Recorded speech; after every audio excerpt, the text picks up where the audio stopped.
அவர் அம்மாவுடைய தம்பி என்று சொன்னதுக்கு அவருக்கு நன்றி.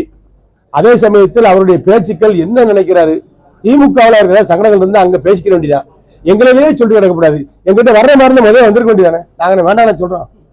அண்ணன் திருமாவளவன் வந்தாரு, எங்களுக்கு ஆதரவு தானே. அடித்தட்டு மக்களுடைய வாக்குகள் கிடைக்கிறது என்ன எங்களுக்கு வந்துருமா இல்லையா, நிறைய எங்களுக்கு ஒரு பெரிய பலம் தானே. ஆனா அவர் குப்புறல் சொல்லிட்டே இருக்காரு, ஒவ்வாத கூட்டணிங்கிறாரு. அதிமுக பிஜேபி ஒவ்வாத கூட்டணியா? காங்கிரஸுக்கு திருமாவளவன் வச்சிருக்கிற கூட்டணி தான் ஒவ்வாத கூட்டணி. காங்கிரஸ் கட்சி ஈழத்து பிரச்சனைல ஈழத் தமிழர்களை கொன்ற கட்சி, விடுதலை புலிகளை போராளிகளை அழித்த கட்சி, முள்ளி வாய்க்கால 3 லட்சம் பேரை படுகொலை செஞ்ச கட்சி, வேளாண் கல்வியை கொடுத்து இலங்கை ராணுவத்தை வழியை கொடுத்து இந்த ரூட்ல போங்க போராளிகளை கொள்ளலாம் சொல்லி உயிருக்கு போராடின அப்பாவி மக்கள் எல்லாம் சுட்டு கொண்ட கட்சி, சுட்டு கொண்ட ஆட்சி ராஜபக்ச ஆட்சி. தொடர்ந்து ராணுவ தலைவர்களை கொடுத்த கட்சி ஆட்சி அன்றைய காங்கிரஸ் ஆட்சி. அந்த காங்கிரஸ் கட்சி ஆட்சியை முட்டு கொடுத்தது யாரு? திமுக.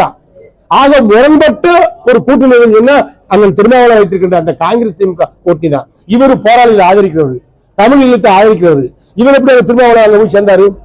கால சூழ்நிலை சொல்றதா இல்ல சூழ்நிலை கைதியாக மாட்டிட்டாரு சொல்றதா? முரண்பட்ட கூட்டணி, ஒவ்வாத கூட்டணி சொன்னா அவர் வைத்திருக்கிற கூட்டணி தான். அதிமுக பிஜேபி கூட்டணி அருமையான கூட்டணி, வெற்றி கூட்டணி, தேசமும் தெய்வமும் பாதுகாப்பதற்காக இன்றைக்கு அமைத்திருக்கின்ற கூட்டணி தான் அதிமுக பிஜேபி கூட்டணி.